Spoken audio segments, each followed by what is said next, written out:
안녕하세요. 오늘도 하나님의 은혜가 여러분과 함께 하시기를 빕니다.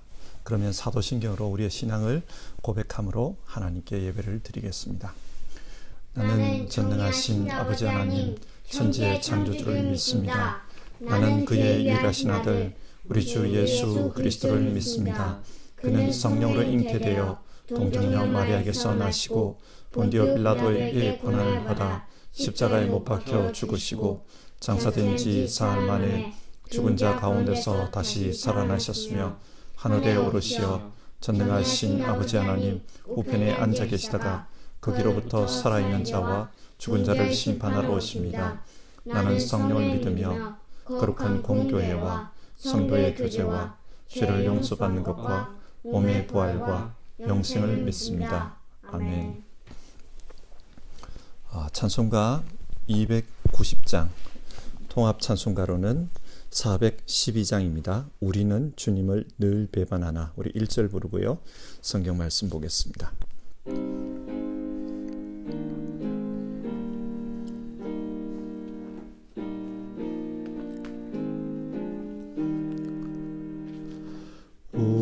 우리는 주님을 늘 배반하나 내 주 예수 여전히 날 부르사 그 참되신 사랑을 베푸시나니 내 형제여 주님을 곧 따르라. 주 널 위해 비네 주 널 위해 비네 주 널 위해 비네 항상 비시네. 아멘. 오늘은 스바냐 2장의 말씀을 함께 살펴보겠습니다. 스바냐 2장 1절부터 3절까지의 말씀을 읽겠습니다. 함께 모여라, 함께 모여라. 창피한 줄도 모르는 백성아. 정해진 때가 이르기 전에, 세월이 겨처럼 날아가기 전에, 주님의 격렬한 분노가 너희에게 이르기 전에, 주님께서 진노하시는 날이 너희에게 이르기 전에 함께 모여라. 주님의 명령을 따르면서 살아가는 이 땅의 모든 겸손한 사람들아, 너희는 주님을 찾아라. 올바로 살도록 힘쓰고 겸손하게 살도록 애쓰라. 주님께서 진노하시는 날에 행여 화를 피할 수 있을는지도 모른다. 아멘. 선지서는 크게 보면 역사서에 속하는 성경입니다. 그러므로 역사적 배경을 감안하고 읽어야 그 의미가 좀 더 분명해집니다. 스바냐서는 남한국 유다가 망하기 전 선포되었던 말씀입니다.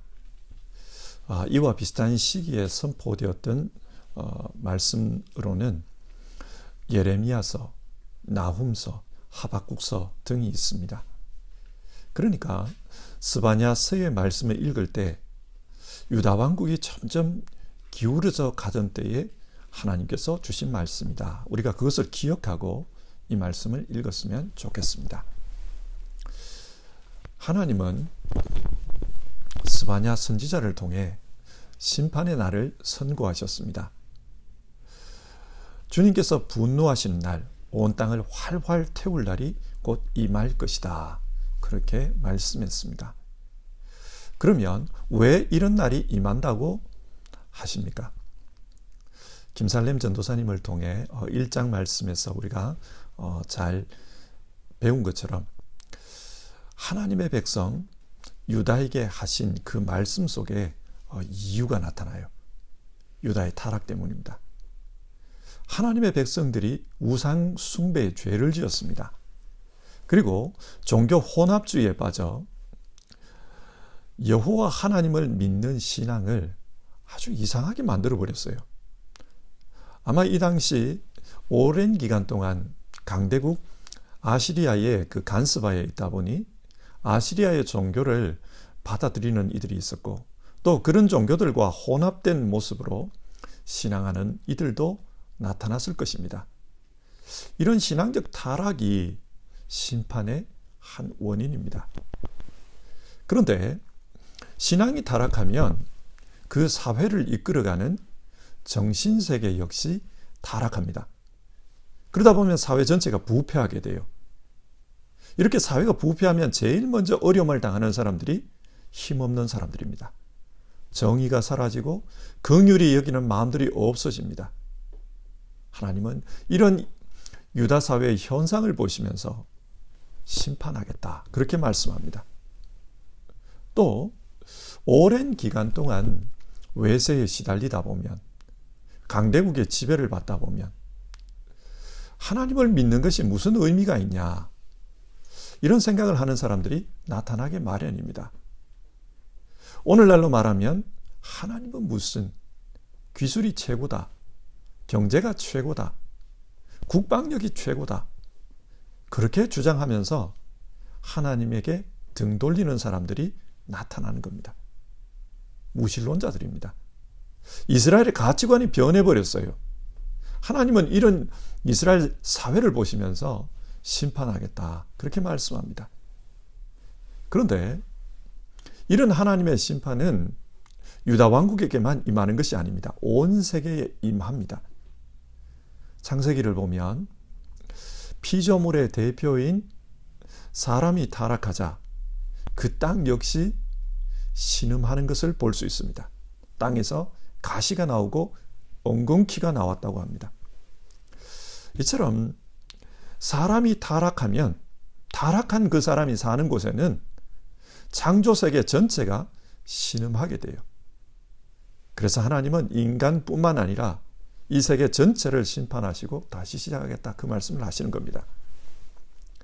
자, 이제 하나님의 심판이 다가오고 있습니다. 그러면 어떻게 해야 할까요? 스바냐 선지자는 회개하라고 말합니다. 1절, 함께 모여라, 함께 모여라, 창피한 줄도 모르는 백성아. 여기서 모이라는 말은 그냥 모여 있으라, 그런 뜻이 아닙니다. 모여서 하나님께 회개하라는 말입니다. 사무엘 선지자가 사역을 시작하던 당시 이스라엘은 영적으로 폐허가 된 상태였습니다. 폐허가 된 이스라엘의 영적 상태를 잘 보여주는 단어가 있는데 이가봇입니다. 하나님의 영광이 떠나버렸다. 왜 이렇게 됐냐? 사무엘 이전에 엘리 제사장의 아들들이 이런 이스라엘의 타락한 영적 상태를 만드는 겁니다. 그 결과 그 땅도 신음하는 상태가 되었고, 그래서 블레셋의 식민지가 되어서 사람들이 힘겹게 살아가고 있었습니다. 이런 상황에서 사무엘이 선지자로 부름을 받아서 제일 먼저 한 일은 백성들을 미스바로 모으는 겁니다. 미스바로 모이라. 모여서 뭘 했습니까? 하나님 앞에 회개를 합니다. 그리고 새로운 역사를 살겠노라고 하나님 앞에 결단합니다. 그러자 이스라엘이 달라져요. 에벤에셀, 하나님께서 도와주십니다. 이스라엘이 달라집니다. 이처럼 스바냐 선지자 역시 이스라엘 백성들에게 모이라, 그리고 하나님께 회개하자, 그렇게 호소하고 있는 겁니다. 왜 모이라고 하는가? 아직까지는 기회가 있기 때문입니다. 2절 말씀을 보면 정한 때가 이르기 전, 세월이 겨처럼 날아가기 전, 주님의 분노가 이르기 전, 여기서 선지자는 3번에 걸쳐 때가 이르기 전, 뭐뭐 하기 전, 이런 표현을 쓰고 있습니다. 아직까지 돌이킬 기회가 있다는 말입니다. 에스겔 18장 23절에 이런 말씀이 나옵니다. 내가 어찌 악인이 죽는 것을 조금인들 기뻐하랴. 그가 돌이켜 그 길에서 떠나 사는 것을 어찌 기뻐하지 않겠느냐. 하나님께서는 자기 백성이 죽는 것을 원치 않습니다. 그 백성이 악한 상태가 되었다 할지라도 죽는 것을 원치 않습니다. 돌이켜서 사는 것을 기뻐하십니다. 그래서 이것을 안 스바냐 선지자는 하나님을 찾으라, 그것을 호소합니다. 3절인데요. 너희는 주님을 찾으라. 올바로 살도록 힘쓰고 겸손하게 살도록 애쓰라. 하나님을 찾으라는 겁니다. 거기에 길이 있다는 거예요. 하나님을 찾으면 하나님께서 길을 열어주십니다. 그러면서 하나님을 찾는 사람을 이렇게 불러요. 주님의 명령을 따르면서 살아가는 이 땅의 겸손한 사람들아. 하나님을 찾는 사람, 하나님께 부르짖는 사람을 겸손한 사람이라고 부릅니다. 여러분, 성경이 말하는 죄가 무엇입니까? 죄는 교만의 문제와 밀접한 연관이 있습니다. 마귀는 스스로 하나님처럼 되려고 하다가 하나님의 심판을 받아서 가장 깊은 스월까지 떨어진 자입니다. 그래서 마귀는 사람을 유혹할 때도 자기처럼 되라고 해요. 너도 하나님처럼 될 수 있다. 너 자신을 믿고 네 스스로 살아가라. 그렇게 유혹을 해요. 자기 힘을 믿고 자기 스스로 살아가라. 이 말은 현대인들의 입장에서 볼 때는 아주 익숙한 말입니다. 그리고 아무런 문제가 없는 말처럼 들립니다. 그러나 성경에서 보면 이 말은 심각한 문제가 있어요. 하나님은 사람을 하나님과 함께 살아가는 존재로 만드셨습니다. 물론 인간에게 자유의지를 주어서 선택할 수 있게 했고 또 그 선택에 대해서 책임지며 살게 했지만 근본적으로 하나님과 함께 살아가도록 그렇게 만드셨습니다. 그런데 마귀는 그 하나님이 아니라 자기 자신이 신이 되어 자기를 믿고 살라고 합니다. 하나님을 떠나라, 하나님을 부정하라, 그 말입니다. 죄는 여기에 있습니다. 죄는 하나님 없는 존재, 그래서 스스로를 신격화한 존재로 살아가는 것, 여기에 있습니다. 스스로를 신이라고 생각하면 다른 사람과 어떻게 살아갈까요? 다른 사람을 존중하지 않습니다.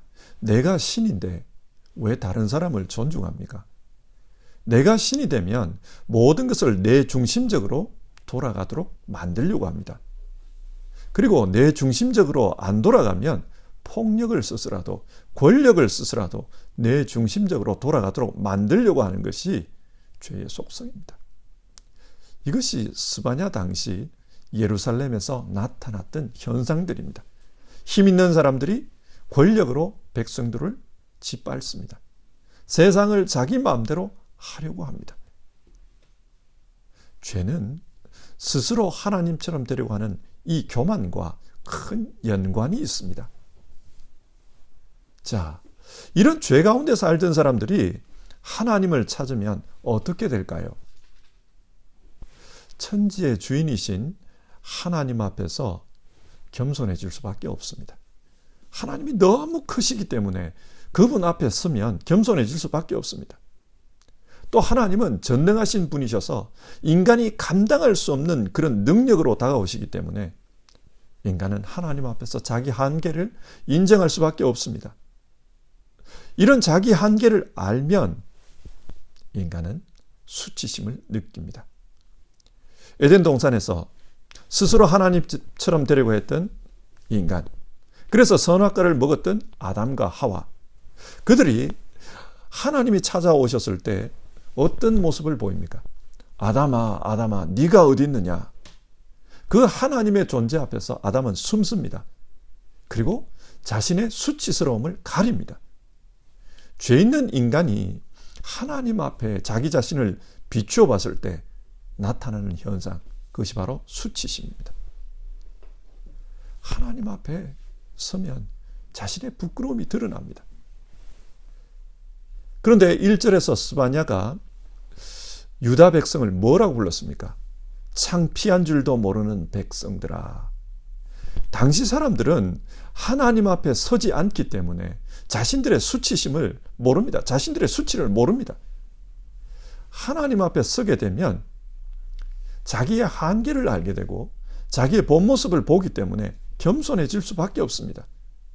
그래서 하나님을 의지하고 하나님 믿고 그 말씀대로 살려고 합니다. 힘없는 자도 가난한 자도 하나님의 말씀대로 같은 하나님의 형상이니까 사랑하려고 합니다. 그래서 스바냐 선지자는 하나님을 찾으라.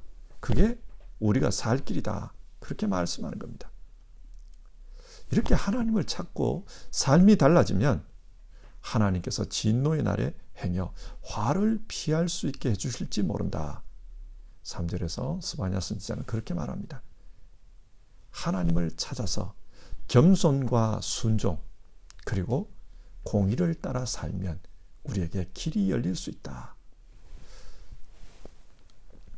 이어서 4절부터 15절까지를 보면 이스라엘 주변 나라들에 대한 심판의 말씀이 나옵니다. 먼저 4절에서 7절 블레셋에 대한 심판의 말씀이 나옵니다. 블레셋이 왜 심판을 받게 되는지 구체적으로 그 이유를 말하지 않습니다. 그러나 심판의 결과 7절 그 땅이 살아남은 유다 가문의 몫이 될 거라고 합니다. 남은 자들이 그 땅을 차지합니다. 그리고 8절에서 11절을 보면 모압과 암몬에 대한 심판의 말씀이 나옵니다. 모압과 암몬이 심판을 받는 이유는 그들이 교만해서 하나님의 백성을 조롱하고 비방했기 때문이다. 그렇게 말씀해요. 아마 유다 왕국 말기 나라가 점점 기울어져 가는 것을 보면서 모압과 암몬이 유다를 업신여겼습니다. 업신여겼던 것 같습니다.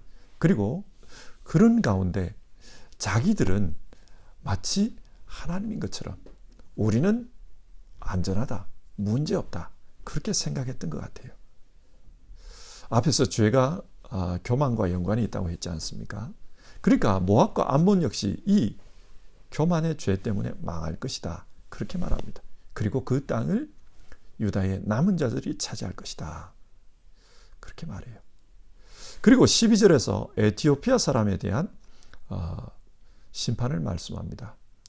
에티오피아는 유다의 남쪽에 있는 나라이죠.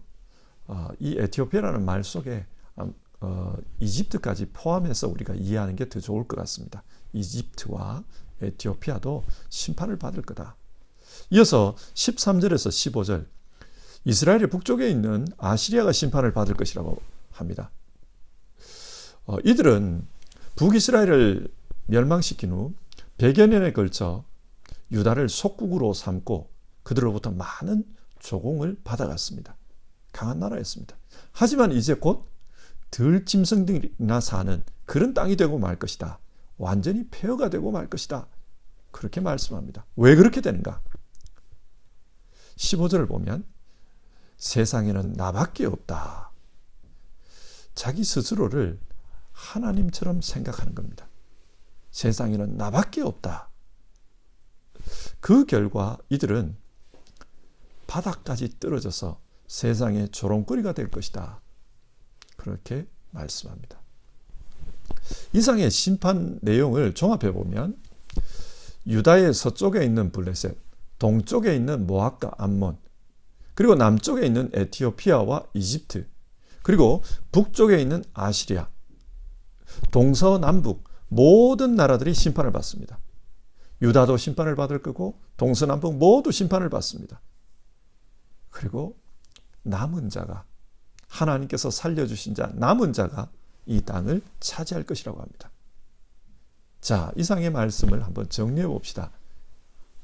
하나님은 스바냐 선지자를 통해서 세상이 심판을 받을 것이다. 그렇게 말씀했습니다.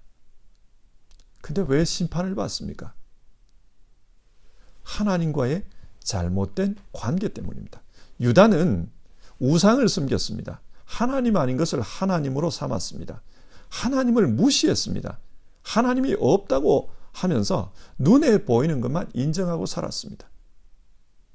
그래서 교만해서 심판을 받습니다. 이방 사람들 역시 교만합니다. 자기 스스로를 하나님처럼 생각하고 살았습니다. 그 결과 모두가 심판을 받습니다. 하나님과 잘못된 관계로 살았기 때문입니다. 우리가 신앙하면서 기억해야 할 것은, 신앙한다는 게 뭐냐? 하나님과 올바른 관계를 맺는 것, 그게 신앙하는 겁니다. 하나님과 올바른 관계, 이것을 성경은 의라고 표현하는데요. 의라는 말의 뜻이 그렇습니다. 하나님과의 올바른 관계, 하나님 앞에서 하나님의 사람으로 사는 것, 그것이 의로운 것입니다. 반대로 하나님 앞에서 하나님과 잘못된 관계로 사는 것, 그것이 불의한 것입니다.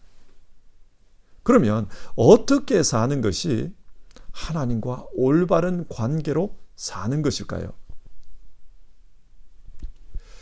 성경은 하나님과 관계를 맺는 것을 언약이라고 합니다.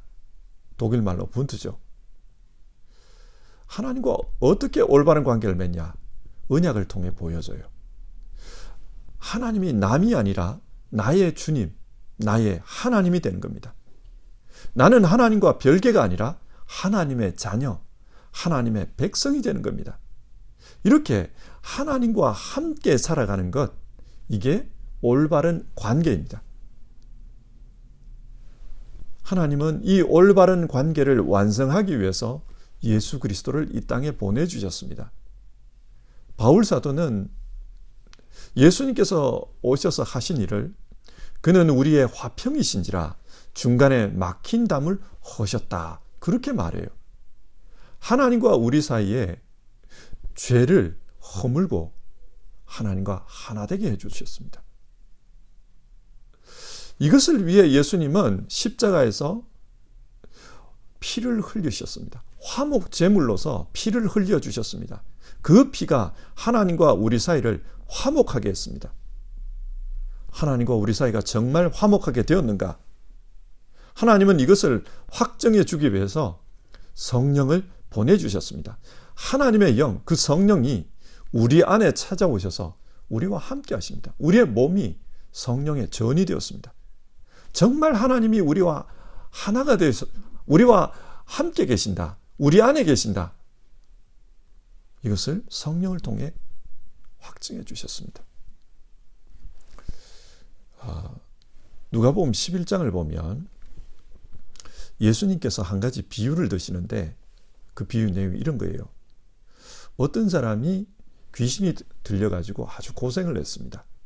그런데 그 귀신이 쫓겨나갔어요. 쫓겨난 귀신이 갈 곳이 없어가지고 헤매다가 혹시나 하고 돌아보니까 자기의 집이 깨끗하게 청소되어 있더라는 거예요. 그래서 다시 그 사람 안에 들어오는 겁니다. 근데 혼자만 들어오느냐? 더 악한 귀신 7을 데리고 들어왔다. 그래서 그 사람 안에 살았다. 이런 이야기가 나와요. 이 비유에 따르면 사람은 집입니다. 성령이 거하시는 성령의 집이 되든지 아니면 악령이 거하는 악령의 집이 되든지 둘 중에 하나입니다. 여러분, 우리는 누구의 집입니까? 오늘 성경 말씀은 하나님과 올바른 관계를 맺으라, 그렇게 말씀합니다. 하나님과 함께 사는 사람, 하나님과 올바른 관계 속에서 사는 사람, 그 사람이 하나님의 사람입니다. 이 하나님의 사람들도 때로는 잘못된 생각을 할 수 있습니다. 잘못된 결정을 내릴 수 있어요. 그래서 잘못된 선택의 결과로 하나님 앞에 죄 지을 수 있습니다. 그러나 오늘 성경은 하나님께 돌아가라고 합니다. 하나님을 찾고 하나님께 돌아가라. 그러면 소망이 있다는 겁니다. 그러면 하나님께서 심판 중에서도 그들을 지켜주시고 그 땅을 차지하게 해주신다 말씀합니다.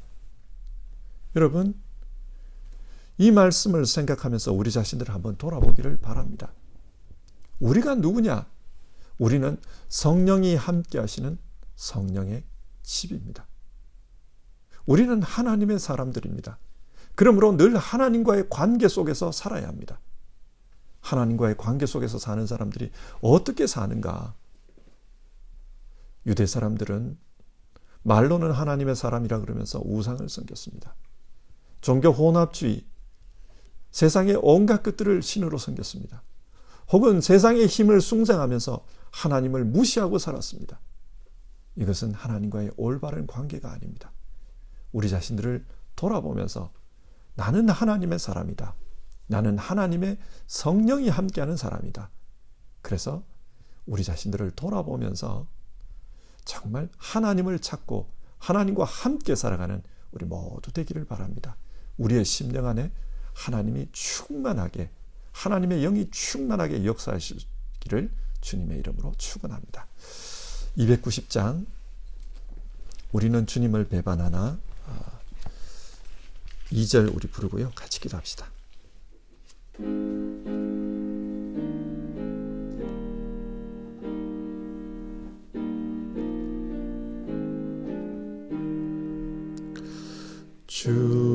주께서 풍성한 은혜를 내려 내 영혼이 나리 복받으니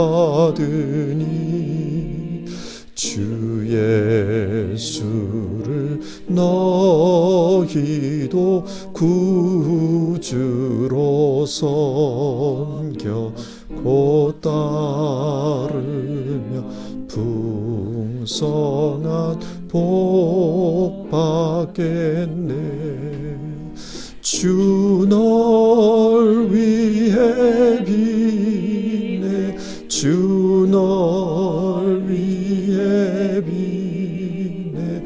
주 널 위해 비네. 항상 비시네. 우리 같이 기도합시다. 성경은 우리에게 우리가 누구인지를 말씀해 줍니다. 그리고 자기답게 살라고 말씀해 줍니다. 우리는 하나님의 사람들입니다. 하나님의 영이 함께하는 하나님의 전이고 그리스도 예수께서 피값 주고 사신 그리스도의 사람들입니다. 그래서 하나님과 바른 관계를 맺으며 사는 것, 그것이 합당하다. 우리에게 그렇게 말씀합니다. 지금은 사순절인데요. 우리 자신들을 돌아보며 하나님과 올바른 관계 속에서 살아가고 있나? 나와 하나님 사이에는 아무런 문제가 없나? 우리가 그것을 돌아보며 기도합시다. 혹여라도 우리에게 어려운 부분이 있으면 여호와를 찾으라. 그러면 하나님께서 우리를 구원해 주십니다. 우리 이거 믿고 기도합시다.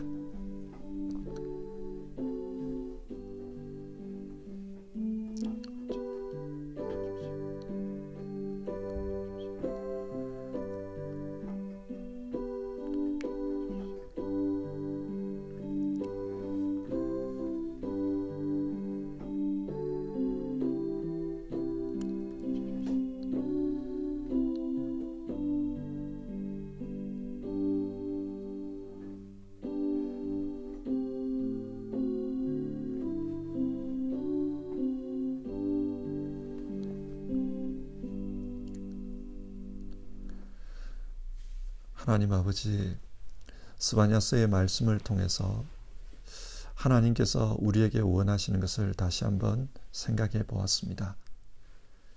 하나님은 우리를 하나님의 자녀로 만드셨고 또 하나님의 백성으로 살아가라고 우리에게 그렇게 말씀해 주셨는데 때로는 우리의 삶이 그 말씀과 다르게 살 때가 있습니다. 때로는 영적으로 교만한 마음으로 마치 우리 자신이 하나님인 것처럼 내 인생은 내 것이다 그렇게 생각하며 살 때도 있었고 또 내 뜻대로 인생을 살려고 하다 보니 하나님과의 관계에서뿐만 아니라 이웃과의 관계에서도 일그러진 모습으로 살 때가 있었습니다. 하나님, 그렇지만 예수 그리스도를 보내주셔서 우리의 모든 죄들을 그 보혈로 사해 주시고 하나님과의 관계를 회복해 주신 것 감사를 드립니다. 정말 이 사순절 예수님의 보혈을 생각하면서 주님께서 우리를 깨끗하게 해주신 것을 기억하면서 하나님과 올바른 관계 속에 사는 우리 모두 되게 하옵소서. 하나님과 올바른 관계가 되었다는 보증으로 우리에게 성령님을 보내주셨습니다. 성령님께서 우리 안에 계시면서 하나님의 말씀을 생각나게 하시고 우리로 하여금 의의 삶을 살 수 있도록 도와주시는 것 우리가 잘 압니다. 주님, 우리 모두 성령 하나님과 동행하는 가운데 정말 하나님과 올바른 관계로서 하나님의 자녀로서 그렇게 살아가도록 도와주시옵소서. 우리 성도님들 정말 신앙적으로 하나님과 굳건한 관계 속에 살도록 축복해 주시기를 간절히 기도드립니다. 예수님의 이름으로 기도합니다. 아멘. 하늘에 계신 우리 아버지, 아버지의 이름을 거룩하게 하시며 아버지의 나라가 오게 하시며 아버지의 뜻이 하늘에서와 같이 땅에서도 이루어지게 하소서. 오늘 우리에게 일용할 양식을 주시고 우리가 우리에게 잘못한 사람을 용서하여 준 것 같이 우리 죄를 용서하여 주시고 우리를 시험에 빠지지 않게 하시고 악에서 구하소서. 나라와 권능과 영광이 영원히 아버지의 것입니다. 아멘.